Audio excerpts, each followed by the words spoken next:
Mas nós vamos falar sobre esse tema e vários outros temas políticos agora com o Paulo Pousonoff, comentarista aqui da Jovem Pan. Paulo, boa tarde. Boa tarde, Denise. Bom, Paulo, eu gostaria de começar falando sobre essa fala meio polêmica do presidente Bolsonaro a respeito do AI-5. Ele defendeu quem defende o AI-5, dizendo que não tem a menor importância, e vai lembrar que no caso do Daniel Silveira, ele é um deputado federal. Ele tem um papel político e ele defenderia, em tese, o fechamento do Congresso. Nós temos processos que envolvem esse tipo de atitude, esse tipo de pregação, não é? Porque é um rompimento com a democracia, não é? Nesse caso, eu tenho que concordar com o presidente, na verdade. Eu sou a favor da liberdade de expressão até para esses casos aí mais extremos. A gente vê várias manifestações de esquerda, pessoas pregando aí a ditadura do proletariado também.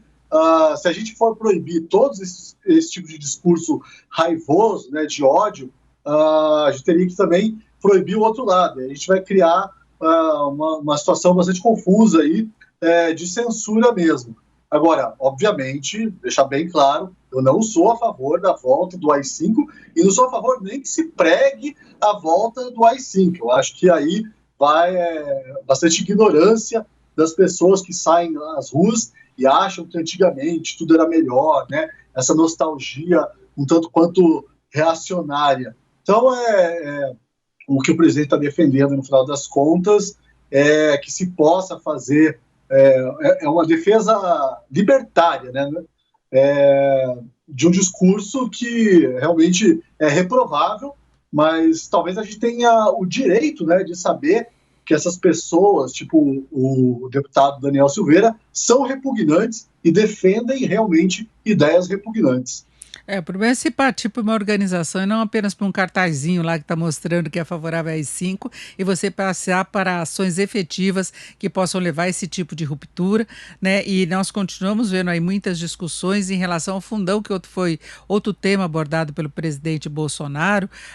Paulo, a gente já viu discussões no Congresso, inclusive parlamentares entraram na justiça. Rosa Weber agora deu 10 dias para que o presidente da Câmara e o presidente do Senado deem explicações a respeito dessa aprovação, né? Álvaro Dias defendendo, inclusive, o cancelamento, né, da decisão em si, por causa do aumento abusivo e do valor para as campanhas eleitorais. Agora, em princípio, o valor destinado seria de cerca de 2 bilhões. 4 bilhões já seria com uma correção em relação às eleições anteriores, né? Denise, parece aquela coisa da Black Friday, quando tem fraudes da Black Friday, né? O dobro, como é que é? É o dobro da metade, né? Tá vendendo uma coisa muito mais cara ali, jurando que está fazendo um corte no preço. Essa decisão da ministra Rosa Weber me parece mais aí um sintoma, né, do judiciário, do STF, que adora se miscuir aí nos outros poderes. A gente vive realmente um desequilíbrio dos poderes. E a ministra Rosa Weber, né, é curioso que ela sempre está pedindo, tem essa impressão que ela está sempre pedindo explicações.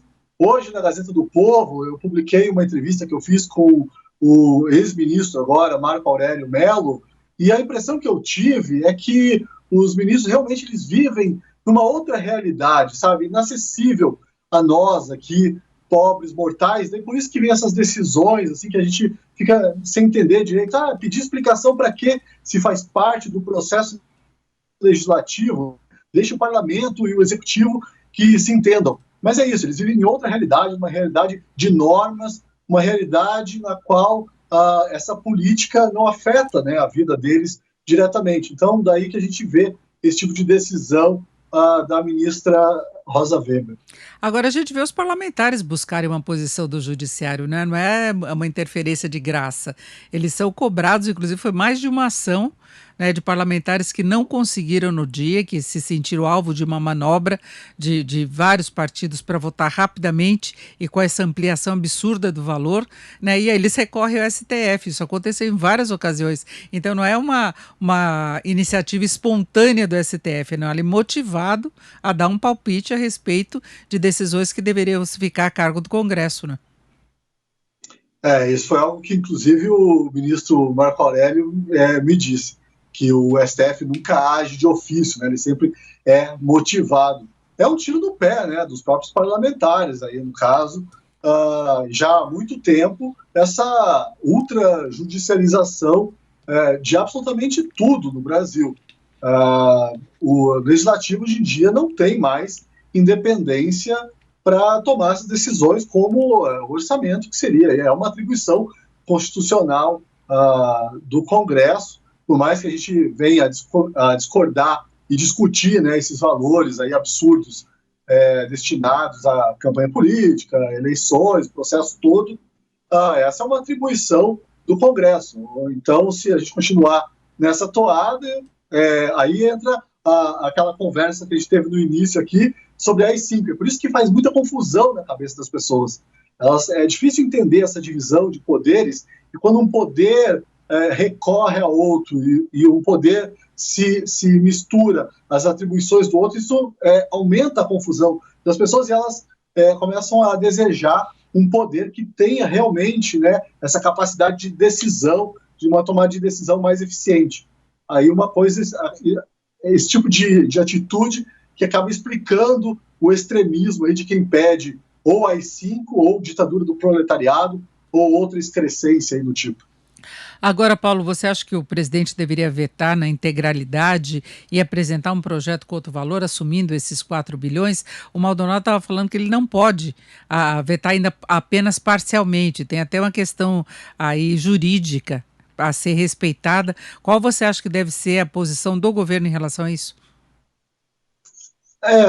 Para popularidade do governo, seria importante que o presidente vetasse integralmente e, como você mencionou, enviasse algum outro tipo de projeto para resolver essa questão.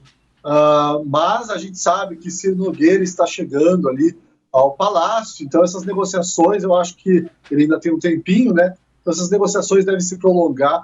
Eu acredito que ele ainda vai chegar a algum tipo de acordo no Congresso para diminuir esse valor e tentar, de alguma forma, sair bem junto ao eleitorado e também junto à base de apoio. Realmente a posição do presidente não é das mais simples nesse momento.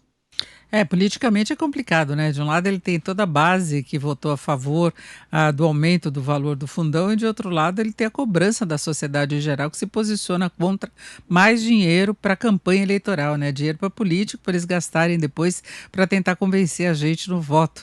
Agora, para fecharmos, em relação à reunião com Ciro Nogueira, que foi adiada para amanhã, alguma expectativa adicional em relação à reforma?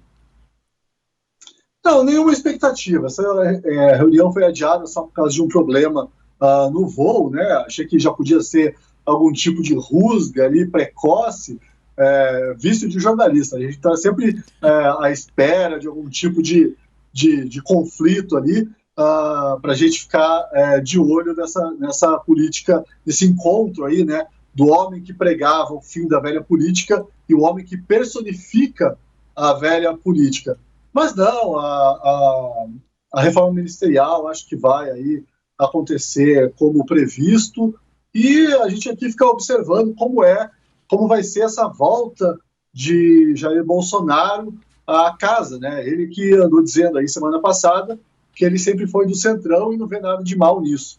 O Jair Bolsonaro, né, outra fala dele hoje foi, inclusive em relação aí ao fundo eleitoral, foi que quem criticasse aí esse veto parcial teria que escolher em 2022 entre Ciro e Lula.